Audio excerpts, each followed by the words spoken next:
Lord, establish the work of my hands according to your word.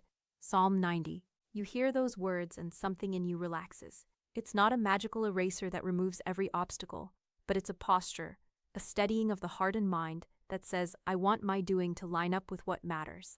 Today's script is an invitation to take that posture seriously and practically. It's about aligning your actions with clarity, meaning, and enduring purpose, while staying grounded in the rhythms of everyday life. 1. Start with intention. You don't begin from an empty room, you begin with a whisper of a vision and a pulse of desire. The psalm asks for the work of the hands to be established. That implies hands already moving, already building. So first, notice what your hands are doing. What projects have you started and left undone? Which habits show up repeatedly? Which relationships get your time? Set one clear intention for today, written in one line. Keep it physically visible, on a sticky note, phone lock screen, or in a journal. Your intention is not a demanding boss, it's a gentle lighthouse. Today I will choose steady progress over frantic perfection. When intention is simple and tactile, your daily choices become guided acts instead of scattered reactions. 2. Align your actions with a durable standard, your word. The psalm references God's word as the standard. In practical terms, you need a guiding set of principles that shape what established means. These can be spiritual convictions, personal values, or a set of operating principles. Examples: integrity, say what you mean what you say. Stewardship, use resources with care, time, money, attention. Service, prioritize work that benefits others, not only self. Write your top 3 guiding principles and use them as filters. When a decision arrives, and it will, run it through these filters. Does this choice honor my principles? If the answer is no, pause and recalibrate. This helps you avoid the frantic trap of doing a lot that ultimately has little substance. 3. Design routines that protect the work of your hands. Hands need structure. They need rest, rhythm, and repetition to flourish. Construct routines that support the kind of work you want to establish. Here are simple, practical routines you can adopt and adapt. Morning anchor, 15-30 minutes. A short practice that primes your focus. A quick read of a meaningful passage. A breath-focused prayer or meditation. A 2-minute plan for the day. Deep block, 60-90 minutes. An uninterrupted stretch dedicated to your highest impact task. Turn off notifications, close unrelated tabs. Let your hands do the work without a creeping mental checklist. Recovery ritual, 10-20 minutes.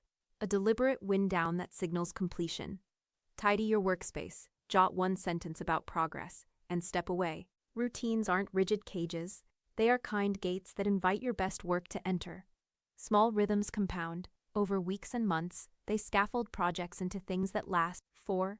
Build margin to receive feedback. Established work isn't isolated, it grows through feedback from people, from reality, from time.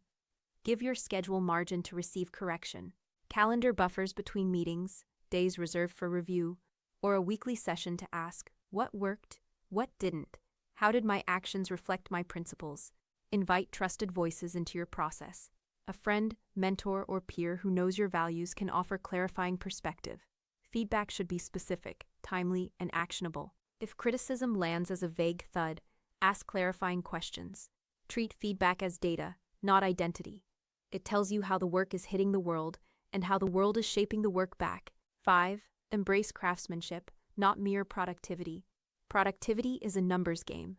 Craftsmanship is about relationship with tools, ideas, and people. When you ask for your hands to be established according to a word or principle, you move toward a builder's heart, patient, curious, and lovingly attentive to details. Craftsmanship looks like mine, slowing down to do a part well, even if it means less quantity.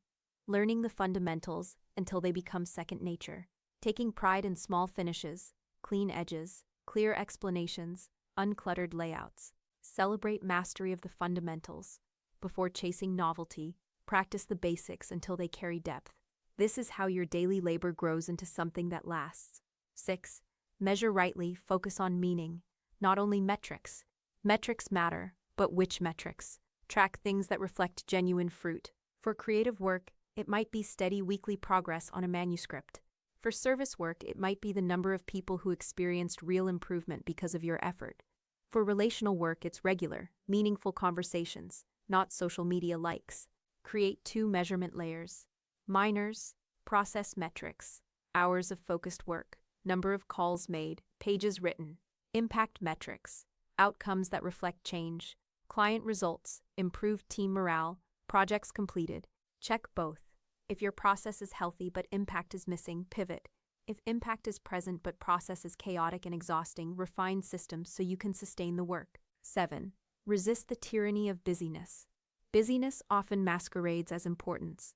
One powerful test: if something truly matters, does it steal from the rest of your life, or does it integrate and enrich it? When you align your hands with a deeper word or principle, you avoid the trap of being busy at the expense of being present. Practical resistance: decline with clarity. A short, honest, "I can't take this on right now," is better than a distracted yes. Trim non-essential commitments every quarter. Ask, does this advance the work I was established to do? Minclayer protect Sabbath or weekly rest. Rest is not laziness, it's a field where creativity and resilience grow. 8. Remember that establishment is relational, not solitary. The Psalms plea acknowledges dependence. You don't establish your work alone. There are collaborators, audiences, people you serve, and a source beyond yourself, whether named God, a community, or generational wisdom. Cultivate relationships that sustain the work.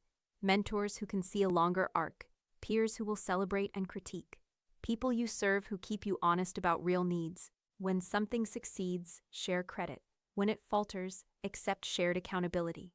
A connected practice anchors your work into the fabric of life, rather than leaving it as isolated achievement. 9. Accept limits and steward what you have. The work of your hands can't be established by sheer will alone. There are limits to time, energy, and influence. Establishment means doing well with what you have. That requires assessment and honest trade-offs. Inventory: list current commitments, resources, and energy patterns. Prioritize: pick the top few that align with your principles. Let go: release deferred or low-impact things with gratitude for what they taught. Stewardship is an art. It asks you to manage scarcity creatively, not to pretend scarcity doesn't exist. You will feel the relief of purposeful reduction. 10. Take the long view. Small, steady acts compound. What looks like tiny progress today often becomes significant in a year. The hands that show up consistently, with integrity and care, produce outcomes that surprise you. Compound interest in relationships, reputation, and skill happens when you commit to the work over time. A practical habit: every month, write one paragraph about the small wins you don't often notice. A conversation that shifted a perspective, a draft that improved, a client who reported relief. These notes build a narrative of establishment. Over a year, you'll see a pattern. Intentional acts become legacy. 11. Ground your identity beyond results. When your sense of worth is tied only to outcomes, you'll oscillate between peaks and valleys. Establishing your work according to a stable word means anchoring identity in a source that isn't purely conditional. That could be faith, a family rhythm, philosophical convictions, or a practice of regular gratitude. Cultivate practices that remind you who you are, independent of production. Name 3 core truths about yourself that hold whether you succeed or fail. Practice a short ritual of thanks and reorientation at the end of the week. Keep a gratitude list tied to people, not just accomplishments. This stabilizes your creativity and gives your hands freedom to work without the crushing weight of having to prove yourself every day. 12. Pray, reflect, or meditate, then act. Whether you frame it as prayer, meditation, or focused reflection, take regular moments to ask, is the work of my hands aligned with the word I follow? Then act on the answers. These moments aren't passive, they're decision points where insight meets action. After reflection, name one change, a smaller step, and implement it within 24 hours. Closing, a steady prayer for your hands. You've heard the request. Lord, establish the work of my hands according to your word. Carry that as a daily posture. Let the words guide your planning, your relationships, and your rhythms. The work you want to see established is rarely built by a single surge of energy.